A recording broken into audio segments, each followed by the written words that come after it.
Bonjour Anne-Cécile, je suis heureuse de partager ce premier épisode avec toi. Ça y est, le BHZ Coworking lance sa chaîne de podcast. La BHZ League, elle donne le micro à ses coworkers, donc aux indépendants audacieux, aux télétravailleurs déterminés et aux start-upers challengers. Donc pour resituer un petit peu nos auditeurs, cette première voix féminine que vous rencontrez, que vous entendez aujourd'hui, qui est la mienne, c'est celle de Rosen Cazoula. Je suis en charge de la communication du meilleur espace de coworking à Lannion, donc qui est situé à Lannion, c'est le BHZ Coworking, dans le centre-ville. J'ai aussi d'autres activités professionnelles puisque je suis coach en présence digitale et formatrice réseaux sociaux. Où j'accompagne les professionnels individuellement ou de manière collective à maîtriser les réseaux sociaux. Une stratégie personnalisée qui leur permet d'étoffer leur portefeuille client et en fait très simplement j'aide les indépendants à faire des réseaux sociaux un levier de croissance pour leur business. Mais dans cet épisode, on est moins là pour parler de moi que de ton activité et de ta personnalité Anne-Cécile. Donc bienvenue sur ce podcast. Merci Rosen.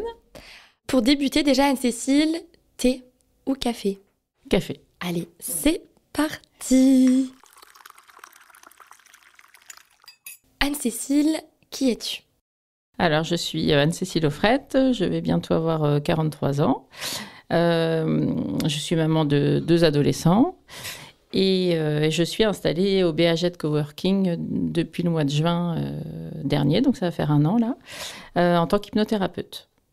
Et avant cela, j'étais enseignante en lycée professionnel pendant 20 ans, où j'enseignais l'économie sociale et familiale, donc tout ce qui est TP soins, animation auprès des personnes âgées, des enfants, etc. Voilà pour mon cursus professionnel. Merci pour cette présentation précise, concise.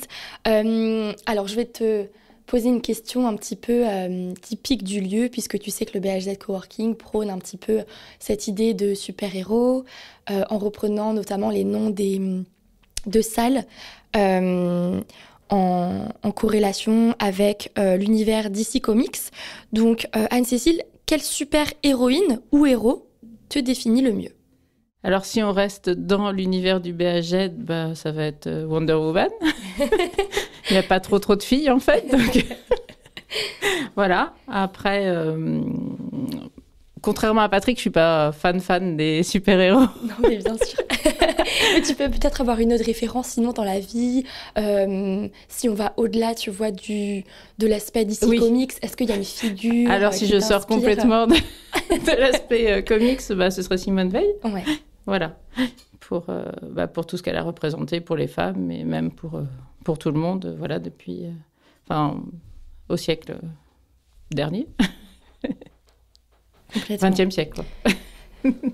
Alors, j'allais te demander, du coup, depuis quand et où exerces-tu? Tu nous as déjà plus ou moins répondu à cette question, mais je pense que tu peux nous donner des petits détails en tant que thérapeute. Oui. Notamment, tu as un accès qui donne directement à la rue.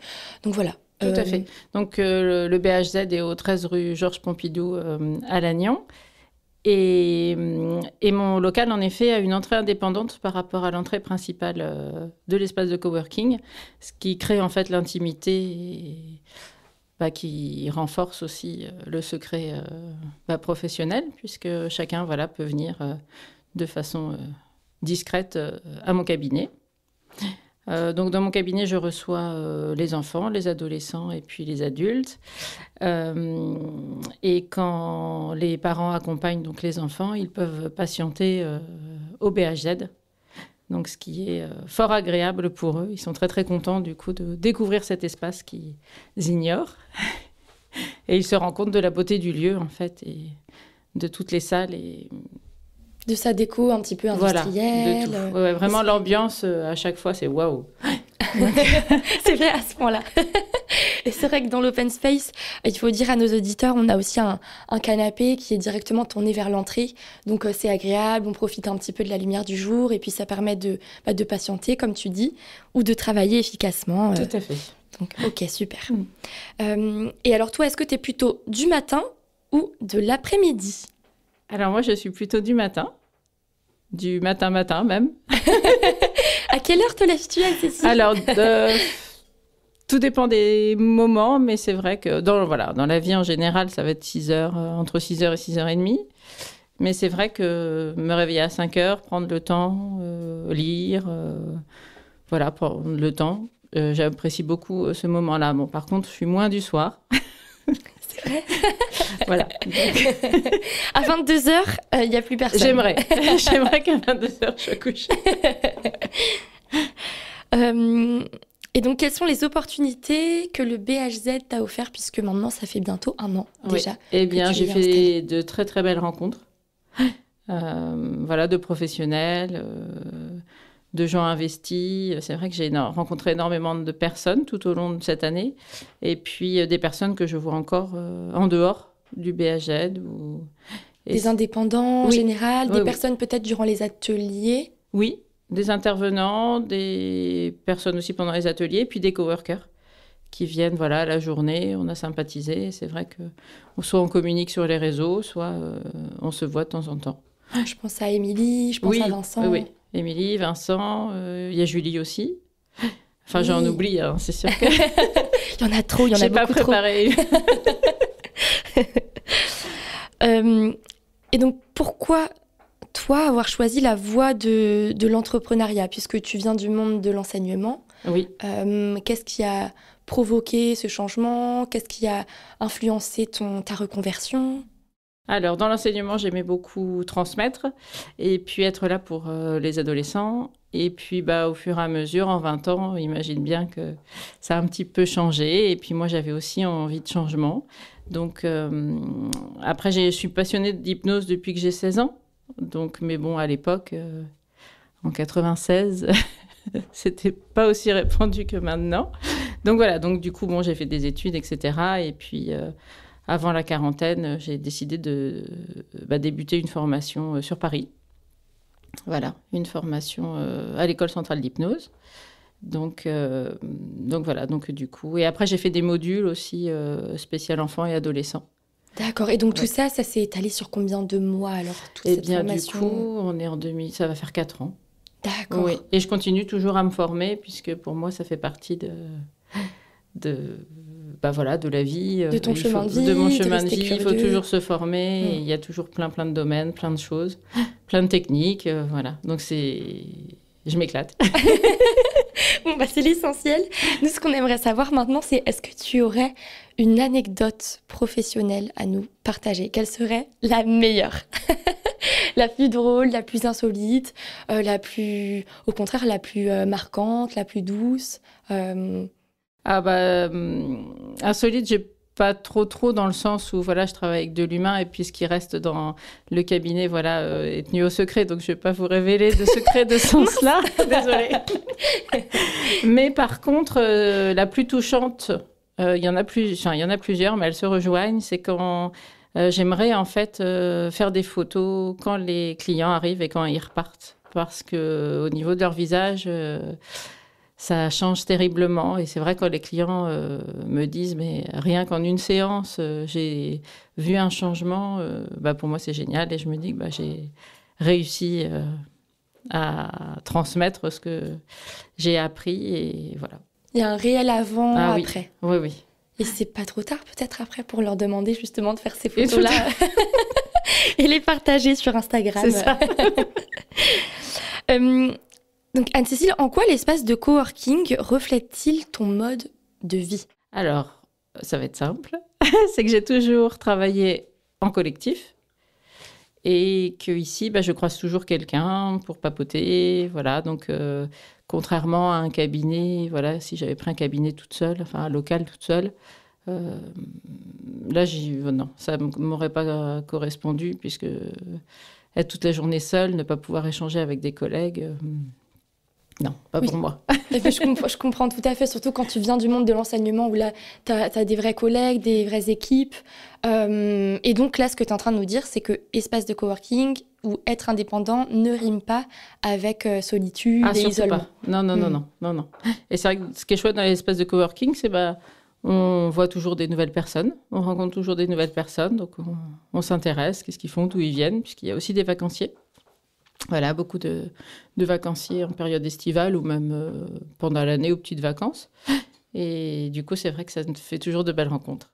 C'est trop chouette. Et on t'en souhaite plein à venir, parce Merci, que Rosette. mine de rien, l'été va bientôt arriver aussi, les grandes vacances.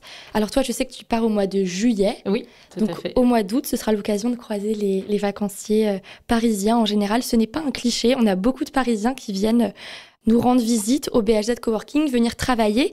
Et d'ailleurs, si on prend un petit peu de hauteur, est-ce que je peux te demander quel est l'endroit que tu affectionnes le plus dans les Côtes d'Armor? Alors, quand je dis affectionner, c'est quel est l'endroit le plus ressourçant pour toi? Ça peut être un bar, ça peut être une librairie, ça peut être un lieu particulier, une plage. D'accord, il y en a plusieurs.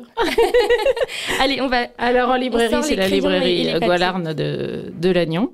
C'est vrai que c'est une très belle librairie où j'aime m'y rendre. Sinon, il y a également toutes les plages. Elles sont toutes belles et toutes différentes. Et sinon, j'aime beaucoup la vallée des Saints, mais j'ai un doute si c'est à la limite du Finistère ou des Côtes d'Armor. J'ai un doute. Mais c'est un endroit très, très, très beau. Le château de la Roche-Jagu aussi. Et tu y es allée il y a très peu de temps. Oui, il y a très peu de temps. Oui, non, mais c'est vrai que tout est magnifique en Bretagne, mais que ce soit en bord de mer ou dans les terres, tous les endroits sont magnifiques. Oui. On a beaucoup de paysages divers, c'est vrai, que ce soit plutôt naturel, plutôt vert. On prend la voiture et puis en 10-15 minutes, tout à coup, on voit la côte, le bleu, la mer, le soleil quand il y en a. Et Dieu sait qu'il y en a d'ailleurs, parce que c'est un faux cliché de se dire qu'il pleut tout le temps ici. Comment le BHZ répond à tes attentes professionnelles, pour le coup ? La facilité. La facilité pour se garer, la facilité pour rencontrer des personnes. C'est vrai que mon local donne sur la rue, donc c'est vrai que les clients me trouvent facilement. On n'est pas loin du centre. C'est vrai qu'on peut y aller tout à fait à pied, depuis la rue Georges Pompidou. Et ce qu'il faut savoir, c'est que nous sommes situés dans une rue à sens unique. Donc Anne-Cécile, qui arrive tôt le matin, trouve toujours une place pour se garer le long du BHZ. Mais vous avez également un parking qui est situé à 150 mètres un petit peu plus haut, toujours dans la rue Georges Pompidou, et qui vous permet gratuitement de vous stationner le temps que vous souhaitez, puisque ce n'est pas une zone bleue et c'est une zone, encore une fois, qui est gratuite. Donc super. Et alors pourquoi est-ce que tu as choisi la voie de l'entrepreneuriat, de l'indépendance? Pour être indépendante. C'est vrai. Rien que ça. Voilà. Pour pouvoir gérer mon temps comme je souhaite et puis aussi connaître cette expérience qui est vraiment une expérience en soi, puisque c'est une reconversion totale et voilà, que je ne regrette pas. Voilà, que c'est vrai que j'ai entrepris beaucoup de démarches, que ce soit les événements auxquels je participe ou comme Mademoiselle Violette. Je fais aussi partie de Femmes de Bretagne, qui est une association de femmes dans toute la Bretagne avec des rendez-vous mensuels. Donc ça, c'est aussi... J'en parle énormément puisque c'est un chouette moment pour les femmes entrepreneurs. D'accord. Voilà. Est-ce que tu peux nous en parler un petit peu plus peut-être de Femmes de Bretagne? Donc toi, tu as adhéré à cette association en septembre dernier? Oui, je ne sais plus si c'est septembre ou juillet. C'était assez tôt, après mon installation. Je pense que c'était juillet le premier. Oui, c'était juillet le premier événement. Donc c'est soit des rendez-vous comme ça, comme un petit déjeuner, un repas le midi, ou sinon une rencontre dans un lieu pour un after work en fait. Et puis et sinon il y a aussi des ateliers. Comme les ateliers que tu organises ici, Rosen. Voilà, donc il y a des ateliers. Par exemple, moi, j'avais assisté à un atelier sur le lâcher-prise avec une marionnettiste qui s'appelle Berit. Voilà, donc c'était vraiment un chouette moment. Mais je sais qu'il y a des ateliers... Des ateliers mensuels, oui, mensuels. Comme au BHZ. Oui, voilà. Alors, ils alternent en fait entre ateliers et moments convivial. Voilà. Sinon, je sais qu'Agnès Bohardy a fait aussi un atelier la semaine dernière. Mais j'ai pas pu. C'était par rapport à son passé d'entrepreneur, mais je peux pas t'en dire plus parce que du coup j'avais un autre événement avec le CPTS de Perros-Guirec. D'accord, Anne-Cécile est partout. Et donc vis-à-vis de Femmes de Bretagne, juste pour éclaircir un petit point, les ateliers sont animés par des adhérentes. Tout à fait. Oui, D'accord. qui sont bénévoles. Exclusivement. Oui. D'accord. Oui. Qui sont Magali et puis Sandrine. D'accord. Oui. Eh bien, l'interview touche déjà presque à sa fin. Donc, ce que j'aimerais aussi te demander, c'est est-ce que tu aurais un petit mot pour le BHZ ou bien est-ce que, selon toi, le BHZ rime avec une expression en particulier Moi, déjà, je voudrais remercier Patrick parce que sans lui, je ne serais pas là. Je ne pensais pas trouver un local aussi vite puisque je n'avais pas entrepris en fait, de recherche. Et c'est vrai que tu ne nous as pas raconté ton installation. Non, en fait, Comment ça je m'étais s'est passé inscrite à un atelier, comme tu organises des ateliers le midi, pardon. Les ateliers No and Chair qui, oui, c'est ça, qui durent 45 minutes. Ouais, qui était un atelier de massage sur chaise qui avait lieu en juin l'an dernier. Et puis, avant toi, il y avait une jeune femme qui s'appelle Emma, qui était là et qui m'a appelée pour me dire que l'atelier n'avait pas lieu.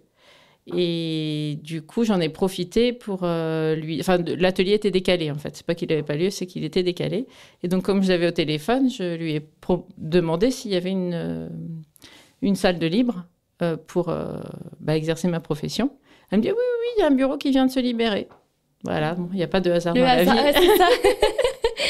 Et donc, ça s'est fait en 12 heures, peut-être.